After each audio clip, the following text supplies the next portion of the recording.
बताएंगे महाभारत के एक श्लोक से। बहुत सारे भक्त लोग तो इसको कई बार सुने हैं, लेकिन चूंकि ये नया जगह है तो इसीलिए मनुष्य और पशु में क्या अंतर है, तार्किक दृष्टि से, लॉजिक देके, फिलोसफी देके हम लोग उस पर चर्चा करेंगे। आप लोग ध्यान से श्रवण करिएगा। बहुत ऐसे लोग बताएंगे कि एक कुत्ता और बिल्ली और एक हम में, मनुष्य में क्या अंतर है, what is the difference between animal life and human life. तो शास्त्र क्या कहती है, व्यास देव क्या कहते हैं, हम लोग चर्चा कर रहे हैं मनुष्य जीवन और पशु जीवन में क्या अंतर है। आहार निद्रा भय मैथुनम च सामान्यमेतत् पशुभिः नराणां धर्मो हि तेषाम् अधिको विशेषो धर्मे नहि न पशुभिः समान। देखिए ये जो शास्त्रों का श्लोक है, इसके उच्चारण मात्र से सबसे पहले तो जहां तक इसके वॉल्यूम जाती है, साउंड जाती है, वहां तक का वातावरण पवित्र होता है। और जितने भी लोगों के कान में प्रवेश करता है तो उनकी जो हृदय है वो भी पवित्र होता है। और बहुत सारे ऐसे हमारे पुराणों से लिए गए हैं इसका महात्म्य, जिसके श्रवण से जीव का अनंत जन्मों का जो पाप होता है वो नष्ट हो जाता है। और खास करके ये कार्तिक के मास में तो आहार निद्रा भय मैथुन सामान्यम एतत् पशुभिः नराणाम्। देखिए पहला लाइन में कहा गया है, ध्यान से श्रवण करिए। आहार निद्रा सब लोग समझ रहे होंगे, संस्कृत है लेकिन ये सब कॉमन चीज है। आहार मतलब खाना, निद्रा मतलब सोना, भय मतलब हम लोग जो सेफ्टी के लिए यूज करते हैं, जैसे घर बनाए हैं किसका पर्पस है, भय से।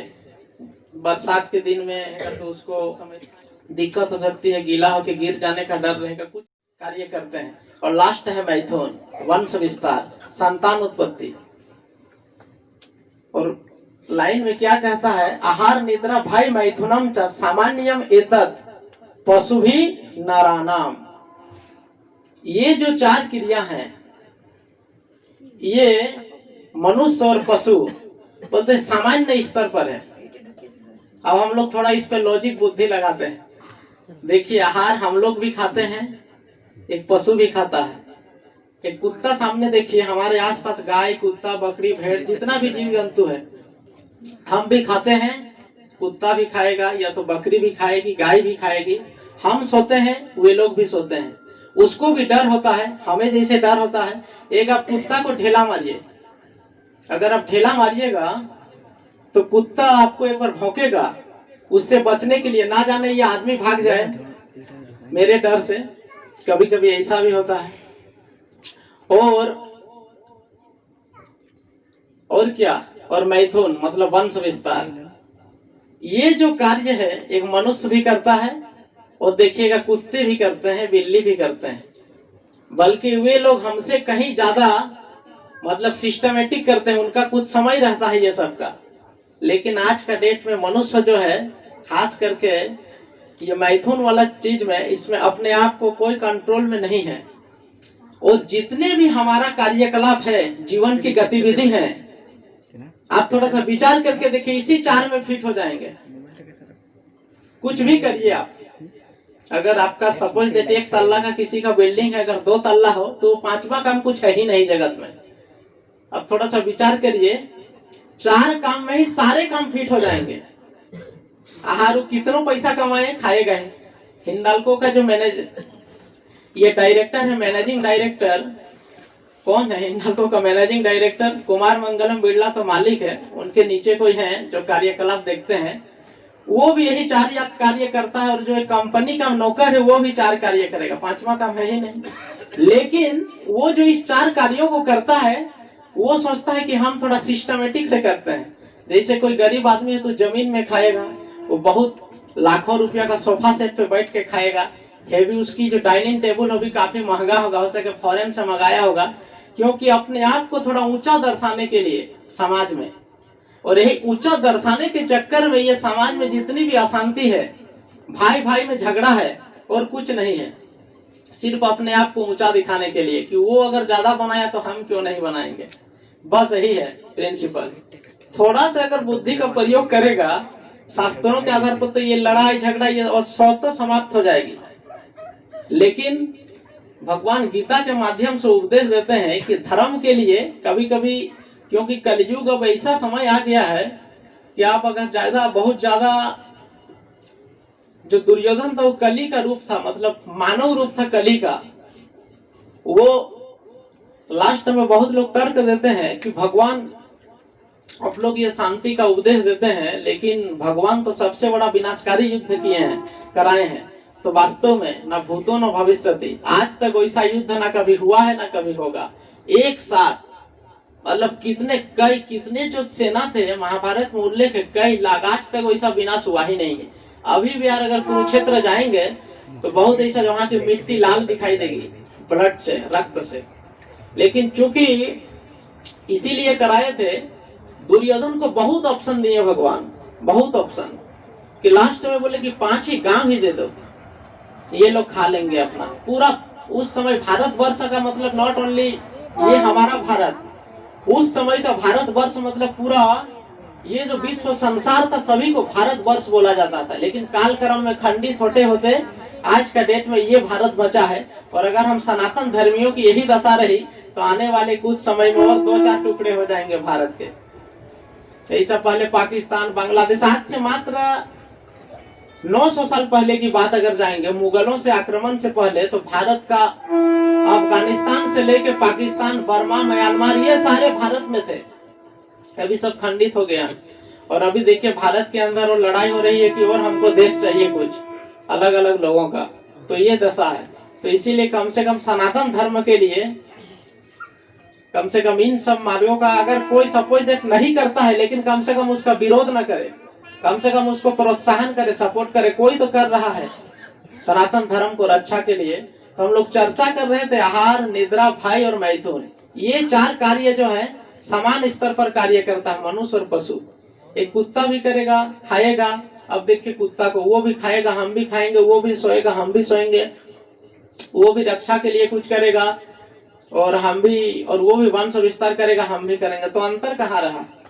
ताल के गाछ में देखिएगा एक चिड़िया होती है छोटी छोटी, वे लोग एक घोंसला बनाती है। वो कहीं से बीटेक किया है क्या? सिविल इंजीनियरिंग में नहीं किया, लेकिन उनका जो घर होता है, हमारा मतलब बुद्धि हैंग हो जाएगी, इतना सुंदर बनाता है वो घर को। उसमें देखिएगा ताल गाछ के ऊपर बहुत बहुत हेवी आंधी अगर आई तो ही वो गिरता है, अन्यथा नहीं गिरेगा, मतलब ये छोटा मोटा में। तो सोचिए उसकी जो बुद्धि है ये कहां से आया? बुद्धि मतलब ये समान स्तर पर कार्य करता है। सेकंड लाइन पे हम लोग चर्चा करेंगे।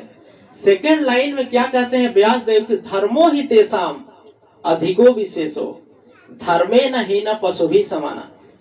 देखिए धर्म जो एक है जो पशु को, मनुष्य को पशु से अलग करती है, धर्मो ही तेसाम अधिको विशेषो। और फिर लास्ट में कहा गया है कि धर्मे न ही न पशु भी समाना। अगर उसके पास धर्म नहीं है तो उस मनुष्य में और पशु में कोई अंतर नहीं है, 1% का अंतर नहीं है। 4 पहिया पशु और 2 पहिया पशु, खाली ये सोने में सोचता है कि हमको ये सब हेडेक नहीं लेना है, मौज मस्ती करना है। तो कितना दिन, जितना दिन तक ये हमारी इंद्रियां काम करेगी, ये हाथ पैर काम करेंगे, कितना दिन एक जीवन आयु है? मैक्सिमम 70 वर्ष। अभी का खान पान में तो 70 नहीं है। अभी जो कोविड-19 का चक्कर था, इसमें तो सब लोग लग रहा था कि पता नहीं कौन जिएगा कौन मरेगा। ऐसा परिस्थिति हो गया था कि अगर पति बाहर है और पत्नी घर पे है, दिल्ली उली में है, तो आके उसको घुसने भी नहीं दे रहे थे लोग, बाहर ही रहो 15 दिन क्वारंटाइन में। तो इस टाइप का मनुष्य और पशु में सिर्फ धर्म एक चीज है, धर्म एक वस्तु है जो हमको अलग करती है। अब सवाल आता है कि धर्म क्या है? प्रश्न आएगा ना कि क्या धर्म है?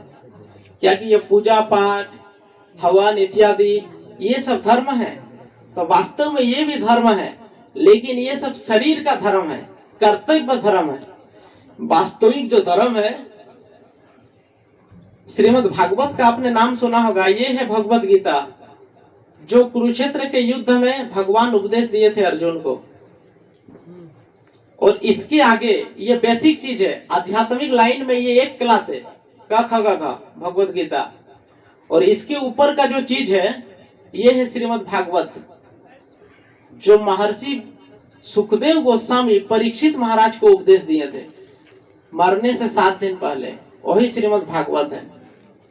जो इससे हाई लेवल का चीज है, वो उसको हम लोग ये अगर बोलता है कि इसमें एडमिशन कराया है तो एमए लेवल का चीज है, मास्टर्स डिग्री है। उससे ऊपर एक ग्रंथ है चैतन्य चरितमृत, जो पीएचडी लेवल का किताब है। तो उसमें कहा गया है धर्म की परिभाषा, सवे पुंसा परो धर्मो जथोर भक्ति अथोक्षजे अहेतुकी प्रति हताय आत्मी सुप्रसिद्धति। मतलब कि हे बहुत सारे प्रश्न करते हैं तो वहां पे जवाब देते हैं कि सवे पुंसा परो धर्मो जथोर भक्ति अथोक्षजे। कि हे गोस्वामी, ये सूत गोस्वामी बता रहे हैं नैमिषारण्य में, उसी को रिले कर रहे हैं। फिर 5000 वर्ष पहले लखनऊ से 80 किलोमीटर दूर एक जगह है नैमिषारण्य, जो चक्र तीर्थ बोला जाता है उसको। वहां पे सूत गोस्वामी इस प्रकार बैठे हैं व्यास आसन में, नीचे 80,000 ऋषि लोग हैं, और वहां से प्रश्न करते हैं। तो उसका पहला जवाब है सवे पुंसा परो धर्मो जथोर भक्ति अधोक्षजे, कि वास्तविक धर्म वो है जो अधोक्षज विष्णु के चरण में, कृष्ण के चरण में हमारी भक्ति और प्रेम उत्पन्न हो। ये जो जीवात्मा का वास्तविक धर्म है। क्योंकि हम लोग ये जो शरीर है, हम लोग शरीर नहीं है, हम सभी लोग आत्मा के कारण जीवित है। और आत्मा क्या है? परमात्मा का अंश है, गॉड का जो पार्ट ऑफ पार्सल है। और परमात्मा कौन है? तो गीता में कृष्णा कहते हैं अहम सर्वस्व परभवो मत्ता सर्वं परवर्तते इति मत्वा भजन्ते मांग बुध भाव समन्विता। एक जगह नहीं, कई जगह कहते हैं। हृदय सन्निविष्टो, अर्जुन को बोलते हैं मैं ही परमात्मा के रूप में सभी जीव के हृदय में आसुन। याद रखिए एक चीज है, हम लोग अभी बहुत लोग कंफ्यूजन है कि भगवान कौन है, ईश्वर कौन है, बहुत लोगों। तो हम लोग को एक चीज जानना होगा, देवी देवता और भगवान में अंतर है। जितने भी ये गणेश, इंद्र, चंद्र, वरुण, ये लोग जितने ये लोग देवी देवता हैं, इसके भी ऊपर है कोई, तो इसके ऊपर कौन है? भगवान है। और कोई देवी देवता अपने को किसी भी शास्त्र में आप पढ़ लीजिए, पूरा शास्त्रों को निचोड़ लीजिए, किसी ने नहीं कहा है कि मैं ही भगवान हूँ। लेकिन कृष्ण एक बार नहीं कई बार कहे हैं विभूति योग में। जब वो बोले तो अर्जुन बोले ये जो आप डींग हाँक रहे हैं, कलयुग में लोग नहीं मानेंगे, कलयुग में बहुत सारे भगवान आएंगे। तो बोले उसका कुछ दिखाइए नमूना। तो उस समय भगवान क्या करते हैं ना, विराट रूप दिखाते हैं, जिससे अनंत कोटि ब्रह्मांड ये सारा सृष्टि होता है, देख रहे हैं उधर से ही। तब अर्जुन कांपने लगता है, बाप ये क्या रूप है आपका? तो उस समय बोलते हैं मैं काल के रूप में सबका भक्षण करने वाला। बोलते तुम लोग खाली पांडव लोग बचोगे, बाकी सब लोग मारे जाएंगे इधर जितने भी लोग हैं। तो भगवान कौन है? कृष्ण है। कृष्ण मतलब विष्णु, विष्णु कृष्ण, विष्णु राम नरसिंह बराह, इन लोग जितने लोग हैं ये सब भगवान है, इनके अंतर्गत है सब लोग जितने लोग हैं। ये लोगों का एक जिम्मेदारी है, जैसे सरस्वती माता का विद्या की देवी है, लक्ष्मी माता का जो धन की देवी है, इंद्रदेव वर्षा कराने के लिए है, पवन देव वायु के लिए है, वरुण देव जल के लिए है। इसी प्रकार जितने देवी देवता है सबकी एक एक जिम्मेदारी है। लेकिन जो भगवान है वो पूर्ण सच्चिदानंदमय है, वो हमेशा लीला करते हैं। और बहुत कभी कभार भक्तों के करुण पुकार से इस जगत में आते हैं और ऐसी लीला करते हैं जो एक साधारण मनुष्य के लिए संभव ही नहीं। कभी कभी मानव लीला भी करते हैं। भगवान जब मात्र कितने दिन का था, पूतना जब आई थी, पूतना जब आई थी उसकी एक सप्ताह भी नहीं हुआ था, जब पता चला कंस को कि भगवान इधर कृष्ण देवकी का 8वां पुत्र आ गया है, उसका गोकुल में बढ़न पसंद चल रहा है, तो बोले जाओ जितने भी आज से 8 दिन पहले बच्चा पैदा हुए हैं सबको मार दो, पूतना। तो पूतना सबसे पहले सज धज के आई पूरा सुंदर सा, और गोकुल की जब गलियों में चल रही थी तो ऐसी सुंदर लग रही थी कि गोकुल की हर स्त्री चाहती थी कि ये एक देवी है, विशेष देवी, इसके ये अगर मेरे बच्चे को, संतान को गोदी लेगी तो मेरा बच्चा का अहो भाग्य होगा। और देखिए पूतना जो थी वो मारने के लिए बच्चों को स्तन पे कालकूट विष लेके आई थी। उस विष का मात्र स्पर्श करने मात्र से खत्म हो जाएगा, किसी का हिम्मत नहीं है बचेगी। तो हमारे आचार्यगण इस पे अब टिप्पणी लिखते हैं कि ये जो पूतना है आधुनिक शिक्षण व्यवस्था है, मॉडर्न एजुकेशन सिस्टम जो है ये पूतना है। आप बच्चे को यहाँ से चेन्नई भेजेंगे किस लिए? कि वो 4 साल पढ़ के इधर आके कुछ करेगा डिग्री। लेकिन जैसे वो पूतना कॉलेज में एडमिशन हो जाता है, वो वहां पे सिर्फ कुछ नहीं, सिर्फ जहर है। अगर वहां कोई ज्ञान भी सीख लिया बहुत ज्यादा उसकी, तो एक ही ज्ञान सीखेगा, पैसा कैसे कमाओगे, नोट कैसे कमाओगे। दूसरा ज्ञान उसको संस्कार, मम्मी को आके मम बोलेगी, डैडी को डैड बोलेंगे, फिर इधर आके प्रणाम करना भूल जाएंगे, उसको शर्म लगेगा। ये धोती वोती पहनना तो बहुत बड़ी चीज है, उसको ऐसे पैर छू के भी प्रणाम करने में शर्म लगेगा, और इधर आके पूरा सिस्टम ही चेंज हो जाएगा। हमने बहुत ऐसे घरों में देखा, हमारे सिल्ली में हम लोग तो बहुत लोगों के यहाँ प्रोग्राम जाते हैं, वे लोग परेशान है बच्चे को लेकर, प्रभु जी थोड़ा इसको सुधारिए ना, आप लोग का लाइन में लाइए ना। यहाँ बेचारा एकदम साधु संत जैसा था, कभी कहीं गया नहीं था, उधर आके अब दारू पी रहा है एकदम लाल लाल, और अलग अलग चीज घर में कभी खाता ही नहीं है शाम को। बहुत ऐसा परिवार है उधर जाके। इसीलिए आचार्यगण कहते हैं थोड़ा पूतना से बचाना है। मतलब पढ़ाई लिखाई की दिक्कत नहीं है, पढ़ाइए, लेकिन थोड़ा माता पिता का संरक्षण में कंट्रोल से रखिए। मतलब बहुत ज्यादा इंडिपेंडेंट सोचिएगा, उधर ही जाके मनुष्य बनेगा तो नहीं, ऐसा गलत। तो इसीलिए जो भगवान है वो कृष्ण है, और वो कृष्ण मात्र उसको स्तनपान भी कर लिए और पूतना मर भी गई, उस विष को कोई हजम नहीं कर सकता था, लेकिन ये भगवान है।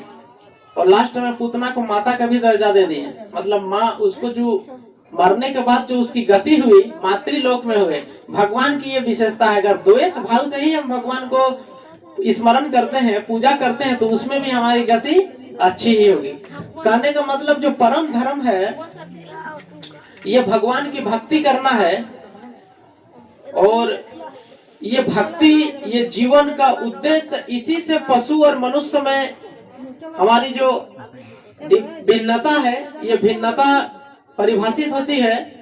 तो इसीलिए आप सबसे विनम्र विनती है कि आप लोग इस हरे कृष्ण आंदोलन को, इस इस्कॉन मूवमेंट को थोड़ा प्रमोट करिए और अपने मनुष्य जीवन को सार्थक करिए। तो आज हम लोग यहाँ पे एकत्रित हुए हैं, 7:45 होने चला, दीपदान उत्सव है आज। ये जो आप फोटो देख रहे हैं उधर एक लगा है, यशोदा माई जो भगवान को बांधने का प्रयास कर रहे, बांध ही दी है। तो ये जो वृंदावन का अद्भुत लीला है, ये लीला दिवाली के दिन घटी थी। तो ऐसा स्कंद पुराण में वर्णन है कि अगर कोई दामोदर मास में, कार्तिक मास में भगवान को श्रद्धा सहित अगर दीप दान करता है तो उसके जन्मों के सारे पाप खत्म हो जाते हैं, सारे अमंगल दूर हो जाते हैं, और उसकी मतलब भगवान की विशेष कृपा प्राप्त होती है। अगर कोई भगवान को कार्तिक के मास में दीप दान दे, तो कार्तिक मास को भक्त लोग दामोदर मास कहते हैं, क्योंकि दामोदर का मतलब होता है, दाम मतलब रस्सी, उदर मतलब पेट। भगवान के ऐसा रूप जिसका पेट उनका रस्सी से बंधा हो। देखिए यशोदा में बांधी है, भगवान को मतलब साधारण नहीं है बांधना। इसी भगवान को वामन अवतार देखे तो बलि महाराज का लीला सबको पता है, 2 पैर में क्या किया, सारे ब्रह्मांड को नाप लिया, अब तीसरा पैर किधर रखूं। बलि महाराज कहते हैं लास्ट में मेरे ऊपर ही रखिए, अब क्या करेंगे, उसकी भी गति। तो इसी भगवान को यशोदा में छड़ी लेकर दौड़ा रही है, ये प्रेम के कारण है। भगवान से जब हम प्रेम करेंगे तो भगवान से सब कुछ कर सकते हैं। एक भजन है हमारे आचार्य लोग लिखे हैं, प्रेम के वश यार अर्जुन रथ को भूल गई ठकुराए, सबसे ऊंचे प्रेम सगाई, सबसे ऊंचे प्रेम सगाई। दुर्योधन के मेवा त्यागो, दुर्योधन के मेवा त्यागो, साकी विदुर घर खायो, प्रेम सगाई। भगवान इतना न प्रेम के वशीभूत है कि वो दुर्योधन जब उधर गए थे तो उनका सारा 56 भोग को अस्वीकार करते हैं। देखिए भोजन भी उसी लोगों के सिद्धांत देते हैं, भोजन भी वही करना चाहिए। भगवान वहाँ पे लॉजिक देते हैं, दुर्योधन को बोलते हैं, दुर्योधन तुम तो मुझे भोजन के लिए बोल रहे हो, लेकिन ना तुम मेरे हितैषी हो, ना तुम मुझे मित्र मानते हो, ना सखा मानते हो, ना तुम मुझे प्रेम से भोजन दोगे। तो भोजन इसीलिए अनाप शनाप जगह नहीं करना चाहिए। भोजन में क्या है कि उसकी जो बनाता है, जो खाना बनाता है, उसकी जो चेतना है, उस हिसाब से हमारा कॉन्शियसनेस चेंज होगा। आजकल इसीलिए पहले एक माँ के घर में भोजन, या तो माँ, भाभी, स्त्री जो भी हो, पत्नी, इनका भोजन और एक अलग जगह में आप भोजन करेंगे, इसमें अंतर है। क्योंकि वो जो भोजन आपको कराएगा उसका कुछ स्वार्थ है, और जो माँ स्त्री ये लोग भोजन आपको कराएंगे इसमें कुछ स्वार्थ नहीं है। इसका एकमात्र उद्देश्य है कि मेरी संतान, मेरा पति, मेरा भाई हिष्ट पुष्ट और संतुष्ट हो। लेकिन सामने वाला को वैसा फीलिंग नहीं रहेगा। अगर बड़े बड़े आप रेस्टोरेंट जाएंगे तो पहले बिल दिखाई देगा, तो उसमें क्या है कि आपकी जो चेतना, उसमें कॉन्सियसनेस का अंतर हो जाता है। इसीलिए भक्त लोग, बहुत लोग बोलते हैं कि आप लोग इधर उधर नहीं खाते हैं। इसीलिए भक्त लोग, बहुत लोग बोलते हैं इन लोग का बहुत नियम है, लेकिन वास्तव में नियम की बात नहीं है। और एक बात है, जो लोग भक्त लोग भगवान जो भोजन करते हैं, वो भोजन supreme personality of godhead Krishna को ऑफरिंग करते हैं, मतलब उसको भोग निवेदन करते हैं। तो भोग निवेदन करते समय भक्तों की जो ब्रेन का जो कॉन्सियसनेस होता है, उसका एक ही चिंतन रहता है कि इसकी जो कैसा रहेगा, ये भगवान इसको ग्रहण करेंगे। और लोग बोलते हैं कि आप लोग ये फोटो के सामने भोग रख देंगे तो भोग कैसे खाएंगे भगवान। बहुत लोग बोलते हैं कि भोग कैसे खाते हैं, लेकिन भगवान की परिभाषा है। क्या परिभाषा है जानते हैं इनका? भगवान की एक विशेषता है। ब्रह्म संहिता में ब्रह्मा जी प्रार्थना करते हैं कि सकलेंद्रिय वृत्ति मंती पश्यंती पांति कलयंती चिरंग जगंती आनंद चिन्मय सदुज्ज्वल रूप विग्रह गोविंदमादि पुरुषम तमहम भजामि बेनुम कवंतम अरविंद दलाय दाशम। ये जो भगवान है सकलेंद्रिय वृत्ति मंती, मतलब ये एक इंद्रिया से सारा काम कर सकता है। ये आंख से खा भी सकते हैं, ये हाथ से, बोलिएगा कि हाथ से कोई जरूरी नहीं मुख में ही उठाएंगे, ये देख लिए तो खा लिए। ये भगवान की विशेष कृपा है। तब वो क्या होता है, प्रसाद हो जाता है। प्रसाद का याद रखिए, भोग और प्रसाद दो अलग अलग चीज है। भोग मतलब जो हम भगवान को पहले ऑफरिंग करेंगे, मतलब उसको चढ़ाएंगे, उसको बोला जाता है भोग। चढ़ने के बाद जो अवशेष बचता है उसको बोलते हैं प्रसाद। प्रसाद मतलब कृपा होता है। और जब वो कृपा बढ़ती है तो लोगों की क्या होता है ना, उसकी कॉन्सिस्टेंस में चेंजेस आता है। भगवान की कृपा मतलब स्वतः उसका जो गतिविधि है स्वतः ठीक हो जाएगा। जैसे आज यहाँ पे सत्यनारायण पूजा भी हुआ, तो यहाँ भी मतलब काफी देर से ब्राह्मण जी मंत्र उच्चारण करके पूजा किए। तो उस पूजा के माध्यम से लास्ट में सबको प्रसाद वितरण किया गया। क्यों? क्योंकि प्रसाद से कृपा मिलती है। और यहाँ पे हम कहना चाहते हैं कि देवी देवता और भगवान में अंतर है। देखिए, कोई भी आप पूजा करिए, पंडित को थोड़ा सा गौर से सुनिएगा। सबसे वो शुरू क्या बोलेगा मंत्र, हाथ में जल लीजिए, पानी लीजिए। सबसे पहले जल का आह्वान करेंगे, ओम अपवित्र पवित्र सर्वोस्तंग गतोप्य जस्मरेत पुंडरीकाक्ष वाह्यंतरा शुचि श्री विष्णु श्री विष्णु श्री विष्णु, या श्री हरि श्री हरि श्री हरि बोलता है कि नहीं? कोई भी आप पूजा करिए, सरस्वती, लक्ष्मी, गणेश, कोई भी, उसका मतलब क्या होता है कि ओम अपवित्र पवित्र वा सर्व अवस्थांग गतोप्य वा जस्मरेत पुंडरीकाक्ष वाह्यंतरा शुचि। देखिए बाबू के याद है, हरि बोल। इसके लिए एक बार ताली बजाइए। बहुत अच्छा संस्कार है ये साहू माता जी का पुत्र, कि हम लोग क्या क्या है, कोई भी स्थिति में रहे, अपवित्र पवित्र वा मतलब पवित्र अवस्था में रहे या अपवित्र अवस्था में रहे, जैसा भी अवस्था में क्यों न रहे, जस्मरेत पुंडरीकाक्ष। पुंडरीकाक्ष मतलब होता है विष्णु भगवान। अगर उनका हम स्मरण करते हैं तो हम क्या हो जाते हैं, अंदर से बाह्य अभ्यंतर सूची। सूची मतलब स्वच्छता होता है, बाहर से और अंदर से शुद्ध हो जाते हैं। और उसमें क्या बोलते हैं, माथा में जल ले। उससे पहले और एक मंत्र होता है, उस जल में क्या करते हैं, हमारे भारत में बहुत पवित्र नदियां हैं, उसमें 7 नदी पवित्र है, मतलब प्रमुख है। उसका मंत्र आपको बोलेगा, ओम गंगे च जमुने चैवं सरस्वती नर्मदे सिंधु कावेरी जले अस्मिन् सन्निधिं कुरु श्री हरि श्री हरि श्री हरि बोलते हैं ना। मतलब उस जल में सारे नदियों को आह्वान किया जाता है। उसके बाद भगवान श्री हरि का जब हम नाम लेंगे तभी आप कोई भी शुभ कार्य कर सकते हैं। क्योंकि भगवान, ये कलयुग में हम लोग कितनों नहाए कितनों धोए, आजकल पग पग विपदम संतु, हर जगह में शुद्ध अशुद्ध ही है, खाली नाम ही एक शुद्ध है। आजकल हम लोग देखिएगा बहुत जगह आप कितनों पूजा हम लोग भी कराते हैं क्योंकि ये लोकाचार है, लेकिन आप भगवत गीता में ब्राह्मण के कुछ गुण दिए हैं, आप उसको क्वांटिफाई करिए। उसके बाद जो रियल ब्राह्मण कौन है उसको आप जस्टिफाई कर सकते हैं। क्योंकि इस कलयुग में ब्राह्मण का ही नहीं, हमारा भी पतन हुआ है, क्षत्रिय का भी पतन हुआ, वैश्यों का भी पतन हुआ है और शूद्र का भी पतन हुआ है। क्योंकि पहले के ब्राह्मण लोगों का एकमात्र काम था वेद अध्ययन करना। उसको ये घर कैसे चलेगा इसकी चिंता नहीं होती थी। इसकी चिंता इन 3 लोगों को होती थी, क्षत्रियों का, वैश्यों का और शूद्र का। लेकिन अभी शादी घर में पूरा बम फटाका दारू वारू में खर्चा कर देगा, लेकिन पंडित को जब देने की बारी आएगी, कितना देंगे? 500 लो ना। अरे भाई, जब तुम बम में इतना खर्चा कर दिया है तो उनको 1000 1500 देने में क्या दिक्कत है? लेकिन नहीं समझता है लोगों, पंडित के सामने वो मोलाई करेगा तो ब्राह्मण लोग दुखी होते हैं। तो वे लोग, कुछ विकल्प ही नहीं बचा है उनके पास भी। पहले ऐसी चिंता नहीं था, तो उसमें से ब्राह्मण के कुछ नैतिक, ब्राह्मण कैसे बनता है तो पुराणों में कहा गया है, क्या क्या है कि कलयुग में जितने लोग जन्म से सब शूद्र है, कलौ शूद्र संभवा। और एक श्लोक है, जन्मना जायते शूद्रा, हर लोग जन्म से शूद्र है। संस्कारा द्विज भवेत्, संस्कार के माध्यम से हम लोग द्विज बनते हैं। क्योंकि देखिए हम लोग नहीं बोलते हैं, अभी जो बच्चा पैदा होता है 9 दिन तक ये लोग अछूत है, क्योंकि वो शूद्र है। इसीलिए हम लोग संस्कार कराते हैं। क्या संस्कार? पहले संस्कार माताजी लोग को याद है, पहला संस्कार होता है जिसको हम लोग नर्ता बोलते हैं। वो क्या संस्कार? नर्ता को बच्चे लोगों का जो नालकरण जो होता है, उसको माता से जो कनेक्शन होता है नाभि से, वो झड़ जाता है। वो जो उसको काटते हैं, उसके बाद एक संस्कार होता है जिसको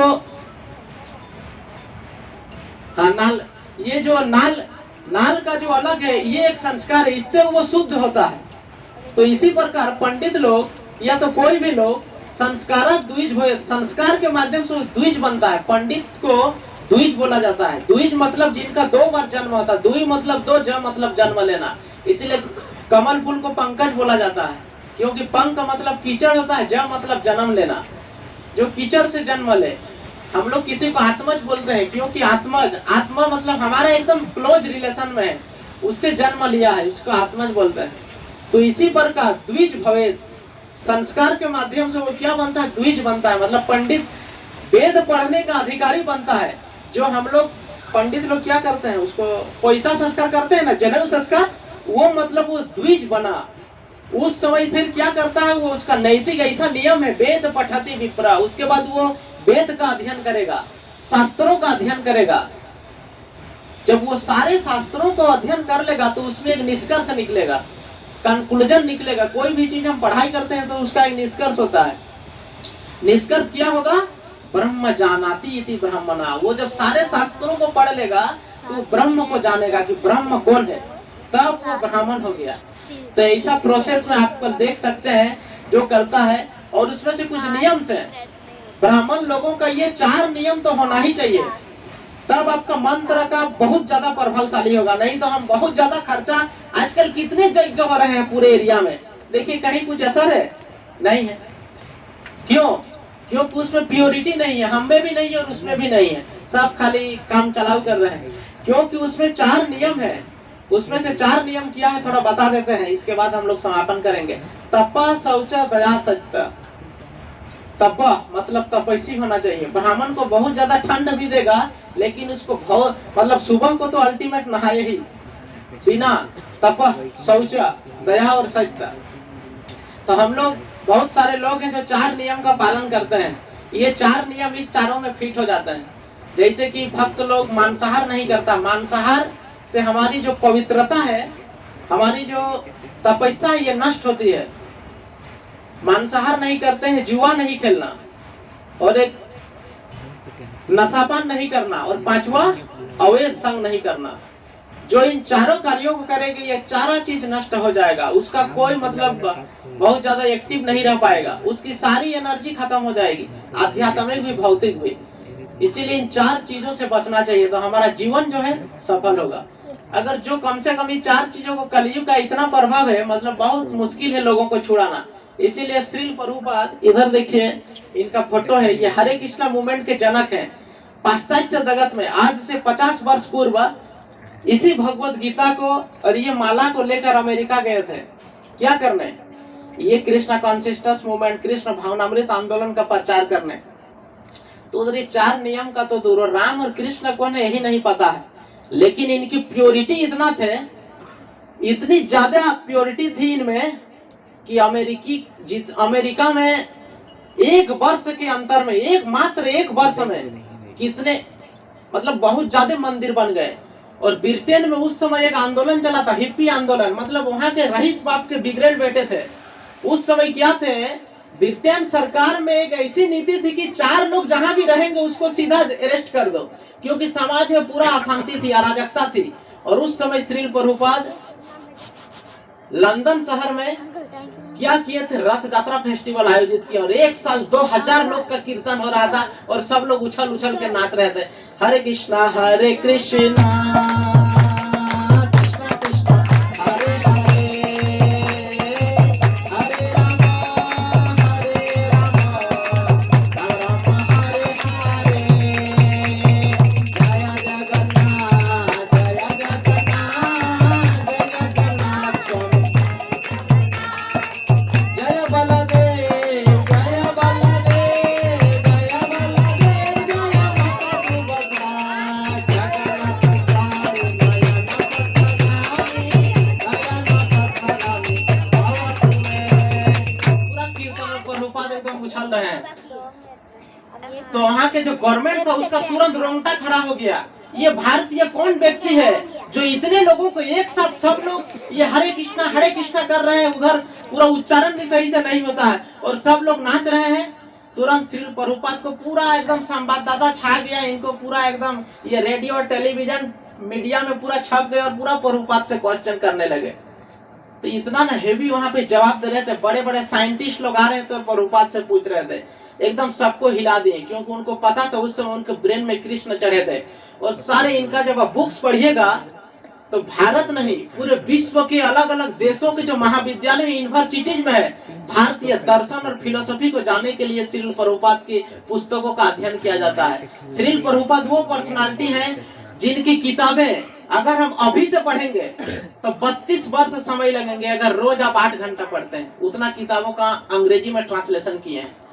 और वहां की सरकार के जब रोंगटे खड़े हो गए, तुरंत जिस दिन वो रथ यात्रा हुआ था, लंदन का मेयर वहां पे घोषणा कर दिए, जब तक इस विश्व में लंदन है तब तक आज लंदन में छुट्टी रहेगा। जैसे हमारे यहाँ पे अमेरिका, भारत में हर ऑफिस में महात्मा गांधी का फोटो है, लंदन का हर ऑफिस में श्रील प्रभुपाद का फोटो। बोले श्रील प्रभुपाद की। और वहाँ उस समय एक बहुत बड़े सिंगर थे जॉर्ज हैरिसन, बहुत सारे लोग उस समय नाम सुने होंगे, दम मारो दम बोलो हरे कृष्णा हरे राम, एक सिनेमा निकला था, ये प्रभुपाद को देख के देवानंद। तो वो जॉर्ज हैरिसन प्रभुपाद से इतना प्रभावित हुए कि लंदन ऐसा जगह पर आज 100 एकड़ से ज्यादा जमीन में, एकदम बीच टाउन में विशाल हरे कृष्णा का मंदिर। आज उसकी संपत्ति का अगर हम भौतिक कीमत लगाएं तो मतलब कितना अरब खरब होगा कोई पता नहीं। वहां पे श्रील प्रभुपाद स्थापित किए ये मूवमेंट को। और रसिया, अलग अलग देशों में, यहाँ तक आपको पता होगा, आश्चर्य होंगे कि पाकिस्तान में भी हमारा मंदिर है, कराची में भक्त लोग। और आज से एक भी पाकिस्तान में इस्कॉन टेम्पल को आक्रमण नहीं किया है आतंकवादी लोग, बल्कि उधर बहुत सारे मुस्लिम भाई लोग हैं, आके कीर्तन उर्तन करते हैं, प्रसाद उरसाद खा के जाते हैं। अफगानिस्तान में भी प्रीचिंग किए हैं और वो प्रभु से मैं मिला हूँ जो पाकिस्तान में प्रचार करते हैं। वृंदावन में हिज ग्रस्त सार्वभौम प्रभु हैं, MBBS पढ़ाई किए हैं, बहुत हेवी, मतलब एकदम उनको बॉडी स्पीच सुन के एकदम सामने वाला को हिला देते हैं, इतना ना प्योरिटी है। पाकिस्तान में जाके झंडा, क्योंकि एक बार प्रभुपाद मुंबई में कथा बोल रहे थे और एक मतलब सामने एक बंदा था, तो हम लोग का सवाल जवाब का सेशन रहता है कि लास्ट में अगर किसी को कोई प्रश्न है तो आप लोग पूछ सकते हैं। तो नीचे एक बंदा उठा, प्रभुपाद आपसे मेरा एक चुनौती है। बोले क्या चुनौती? बोला हम लोग तो सब हिंदू सनातन धर्मी हैं, आप हमको यहाँ क्या उपदेश दे रहे हैं रामकृष्ण का? अगर आपको उपदेश देना तो जाइए पाकिस्तान में दीजिए, हम आपका देख लेंगे। प्रभुपाद हंसे, बोले वो भी समय आएगा, आराम से रहो। तुरंत उनके दोस्त, उनके शिष्य लोग फॉरेनर थे ना, मतलब जो चाहे सो बोल दिए कि पाकिस्तान में प्रीचिंग करना है। तुरंत देरिए नहीं, उसके अगला दिन वीजा पासपोर्ट कुछ ही दिन में तैयार, बैग टांगे, कुछ पुस्तकें लिए और पाकिस्तान के मतलब शहरों में कीर्तन करना चालू करते हैं और बुक्स देते हैं, क्योंकि हमारा बुक्स आर द बेसिस, पुस्तकें आधार है। बिना पुस्तक का जो अब ज्ञान रहेगा वो मतलब बहुत ज्यादा दिन नहीं चल पाएगा, और इसके जो नॉलेज रहेगा तो आपको कोई हिला नहीं सकता है। क्या हो रहा, वहाँ बहुत सारे लोगों को जाके प्रीचिंग कर दिए, कुछ ही दिनों में बहुत लोग जान गए, अरे बाप ऐसा चीज है हमारा जीवन, क्योंकि उसको पता नहीं था ये पशु और कुत्ता में हमारा समान है। बोले वहाँ बहुत भक्त बन गया। अभी मतलब सुंदर सा गौर निताई का मंदिर भी बना है, पाकिस्तान में कराची में रथ यात्रा होता है, बांग्लादेश में, म्यांमार में, कजाकिस्तान, अलग अलग देशों में ये सनातन धर्म का मतलब झंडा गाड़ दिए श्रील प्रभुपाद। एक सच्ची घटना है, मैं जब नेपाल में था तो नेपाल एकमात्र देश है पूरे विश्व में जो हिंदू धर्मावलंबी देश है। वहाँ पे हिंदू धर्म राष्ट्रीय धर्म है। भारत में हिंदू धर्म का लेकिन ये धर्म निरपेक्ष देश है और धर्म निरपेक्ष के नाम पर सिर्फ अधर्म होता है। मतलब आप बोल दो कि हनुमान चालीसा रोड में करिएगा, नहीं, आप नमाज पढ़ने का छूट है, लेकिन आपको ये सब करने का छूट नहीं है। तो वहाँ पे मैं जब था तो एक उधर पंडित जी फैक्ट्री में पूजा करने आते हैं ना, तो प्लांट में पूजा करने आए थे, नवरात्रि होता है वहाँ, तो पूजा करने आया तो मुझे तिलक उलक देखा, तो वो तुरंत पंडित जी थे, लेकिन तुरंत वहां पे जब मैं फैक्ट्री काम करने घुस रहा था वो देखा इधर से तुरंत दंडवत मार दिए। तो बोल हम भी दंडवत मार, हमको तो खुशी हुई है भाई, इधर कहाँ से आया पंडित जी लोग मैक्सिमम, तो हम लोग से बोले जलन होता है बहुत, लेकिन आप, तो हम पूछे फिर क्या बात है, अरे बाप रे बाप, बोले आप इस्कॉन के डिवोटी हैं? तो बोले हाँ, क्या बात हुआ? दंडवत दंडवत, बोले आप यहाँ रहिए, पूरा लोगों का कल्याण करिए। बोलते हैं कि हमारे आरएसएस के ऑफिस में, मैं आरएसएस में बहुत दिन जुड़ा हूँ, बहुत 12 ज्योतिर्लिंग का परिक्रमा किया हूँ पूरा इंडिया में, बहुत देशों में प्रचार किया हूँ। बोले प्रभुपाद जो काम किए हैं सनातन धर्म के लिए, हम तुलसी पौधा का रोपण करते हैं, वो तो तुलसी का मतलब भी नहीं जानते थे। और आज तो देखिए, आज तो बातें अलग है, मतलब क्या बोले। और फोर्ड कंपनी का आपने नाम सुना है? फोर्ड कंपनी का जो मालिक है अम्बरीश दाम, इसमें रिचेस्ट धनी से धनी लोग सस्ता से जुड़े, हमारे गरीब से गरीब लोग, कोई किसी का भेद नहीं है। फोर्ड का भी ड्रेस उधर यूनिफॉर्म है, सादा व्हाइट कुर्ता पहनते हैं और एक धोती पहनते हैं। एकदम इस बार आए थे, देखे थे प्रभु की कृपा से, उधर बड़ा देखे थे, बाबा ये फोर्ड, हम लोग उसको अम्बरीश दास नाम है, एकदम सिंपल मायापुर धाम में कीर्तन कर रहे थे। फोर्ड कंपनी का मालिक, जिसकी गाड़ी का दाम मतलब आजकल तो थोड़ा कम रेंज में भी निकाला, पहले उसका 15 लाख से पहले आता ही नहीं था गाड़ी। उस कंपनी का मालिक 4 नियम का पालन करते हैं, 16 माला का जप करते हैं। और ये जो कुमार मंगलम बिड़ला है, जो हिंडाल्को का जो मालिक है, उसके वहाँ हिज ग्रेस हमारे एक प्रभु जी गौरांग दास, मुंबई के IITN है, वो प्रचार करते हैं। गौरांग प्रभु उनके घर में कथा करवाते हैं। और जितने ये हीरो हीरोइन लोग हैं ना, शिल्पा शेट्टी, उल्पा शेट्टी, उन लोग के घर में तो बोला कि खिचड़ी उचड़ी बनता है, तो बोला आज काटिए काटिए माता जी, आके सबको सब्जी उब्जी कटवाते हैं ये प्रभु लोग। तो सब लोग राजा एक दिन बनते हैं। एक बार हमारे एक प्रभु है, थोड़ा दास गदाधर दास, थोड़ा वो मतलब बोल्ड प्रभु है, मतलब कुछ भी मतलब लेक्चर देते हैं, थोड़ा एकदम क्रांतिकारी टाइप का। तो लेक्चर दे रहे थे, थोड़ा हंसाते भी हैं। बोलते हैं जीवन में हर लोग एक दिन राजा बनता है। कब? जब वो दूल्हा बनता है, दूल्हे राजा, उस समय राजा बनता है। दूल्हे राजा का इतना वैल्यू रहता है कि उसके आगे पीछे दाएं बाएं लोग रहते हैं, वो उस समय कुछ काम नहीं करता है। बाराती में चढ़ा तो गेट खोलने वाला एक व्यक्ति रहता है कि नहीं? हमारा भी रहा है, हम भी एक दिन के लिए राजा बने थे। तो उस समय गाड़ी में बैठा, फिर उसको उतारने वाला, फिर जैसे ही आएंगे आरती वारती उतारेंगे, ठीक है, फिर उधर कुछ काम, चप्पल पहनाने के लिए अलग लोग। एक दिन के लिए लोग राजा बनते हैं जब दूल्हा बनता है, तो इसीलिए उसको बोलते हैं दूल्हे राजा किधर है। तो वो दास गदाधर प्रभु लेक्चर दे रहे थे, तो उस समय हार वार पहनाते हैं, तो बोलते हैं हम लोग प्रभु की कृपा से रोज राजा बनते हैं। क्यों? बोले हम लोग जाते हैं, ऊंचा आसन देते हैं, लोग माला वाला पहनाते हैं, तो हम लोग बोले थोड़ा मतलब स्त्री नहीं रहती है मेरे सामने, लेकिन प्रभु जी हैं, भगवान के सामने हम लोग रहते हैं, हम लोग रोज राजा बनते हैं। तो सभी लोग, जितने लोग थे उधर, सब लोग हंसने लगे। सही बोले, यू आर करेक्ट प्रभु जी। तो कहने का मतलब है कि हम लोग अगर अपने जीवन को थोड़ा भी मतलब कुछ 1% का अगर 10वां भाग हम लोग इसमें नियोजित करें तो हमारा जीवन सफल होगा।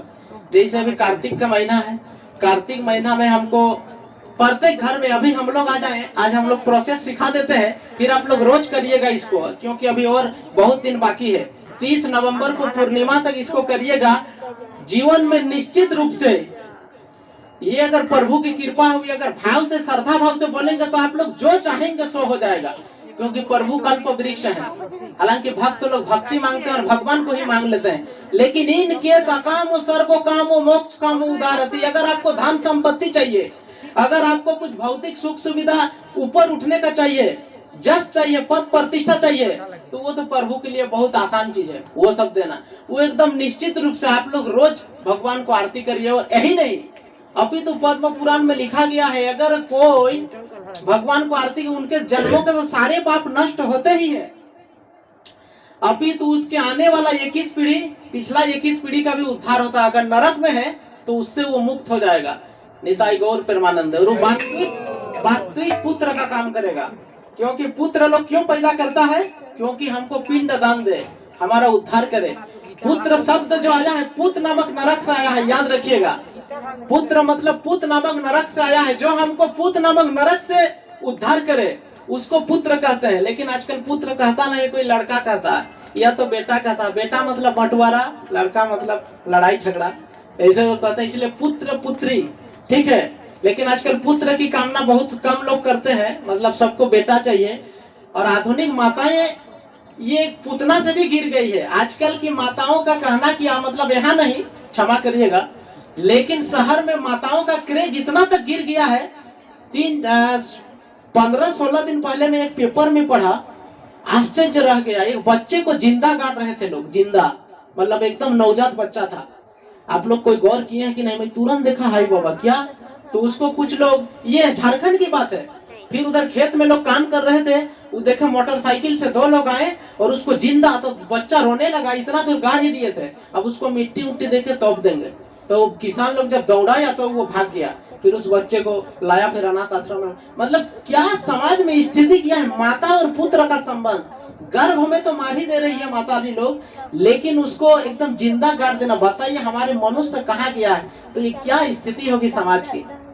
मतलब बहुत डेंजरस सिचुएशन है। तो इसीलिए इस कली के, अभी तो कुछ हुआ ही नहीं है। कोरोना वायरस मात्र एक नमूना है कली का। ऐसा वायरस आएगा कि देखने मात्र से रोग हो जाएगा। भागवत ऐसा वर्णन करती है। अभी कली का मात्र 5500 कुछ वर्ष हुआ है, 29 या 30 वर्ष। अभी कलियुग का आयु 4,32,000 वर्ष है, 4,27,000 वर्ष अभी और कलियुग के बाकी हैं। तो उस समय बहुत समय खराब आने वाला है कली का। अभी शास्त्र में वर्णन है कि अभी का जो शुरुआती जो 10,000 साल है, इसको कली का गोल्डन युग कहा जाता है, स्वर्ण युग कहा जाता है। क्योंकि अभी स्वयं श्री कृष्ण चैतन्य महाप्रभु के रूप में आके सभी को नाम दिए हैं। मात्र अभी इस नाम से उद्धार हो जाएगा। गोस्वामी तुलसीदास को बोलिए, कलियुग केवल नाम आधारा।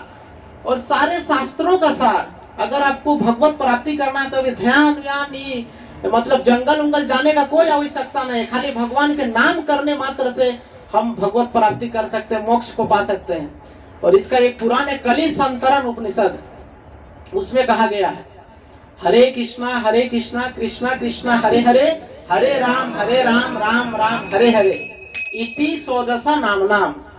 मतलब ये 16 नाम 32 अक्षर का मंत्र, कली कलमस नाशनम, कली के कलमस का नाश करने वाला है।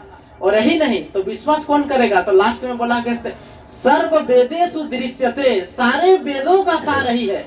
कलयुग में अगर आपको भगवत प्राप्ति करना है तो इस नाम का आश्रय लेना होगा। इसीलिए हम लोग हिंदू धर्म में पहले गुरुमुख होता था, आजकल मतलब संस्कार बहुत जगह बचा है, बहुत जगह गया। मतलब उसको कान में ये मंत्र देते थे, बोलते थे इसको रोज जपना। लेकिन ये वास्तव में वैष्णव से अगर हम ये दीक्षा लेते हैं तो हमारा मनुष्य जीवन सार्थक हो जाएगा। निताई गौर प्रेमानंद है। तो आप सबका बहुत बहुत धन्यवाद। अभी भगवान दामोदर को दीप दान करेंगे। तो दामोदर लीला आप लोग कृष्ण लीला में बहुत लोग देखे हैं, कैसे क्या बांध रही हैं। तो इसका बहुत महत्व है दामोदर का। तो इसका दीपक का व्यवस्था हुआ क्या? हाँ, तो अभी आप सबों के लिए यहाँ मेरे मौसा जी लोग दिया का व्यवस्था किए हैं। और उस दिया से भगवान दामोदर को प्रोसेस से आरती करने का, भगवान के चरण में 4 बार, कितना बार याद रखिए? 4। उसके वक्ष स्थल में मतलब नाभि में 2 बार, और उसके बाद मुखमंडल मुख में 3 बार। कितना हुआ? 4 2 3। उसके बाद पूरा शरीर में 7 बार। ये आरती करने का पद्धति है। ये हम आरती करेंगे, हम लोग दामोदर अष्टकम गाएंगे। और दामोदर अष्टकम गा के अगर कोई भगवान को दीप दान करता है तो उसके मतलब पुराणों के हिसाब से उसका कहना ही नहीं है पुण्य का। फिर लास्ट में सभी के लिए महाप्रसाद है। कल हम लोग का चपत में प्रोग्राम है, परसों दिन सिल्ली मेन रोड में है। मतलब 31 तारीख तक है। आप लोग वहाँ कहीं अगर सुविधा है तो आ सकते हैं। 10 तारीख को इलू में है। इलू में हमारा एक बहुत मेडिकल के मतलब क्या बोले इंचार्ज है वो माता जी, वो कार्यक्रम ऑर्गेनाइज करा रही हैं। वो भी डिवोटी हैं, पुरलिया में रहती है लेकिन इलू में उनका पैतृक आवास है। और आप लोग कोई चाहे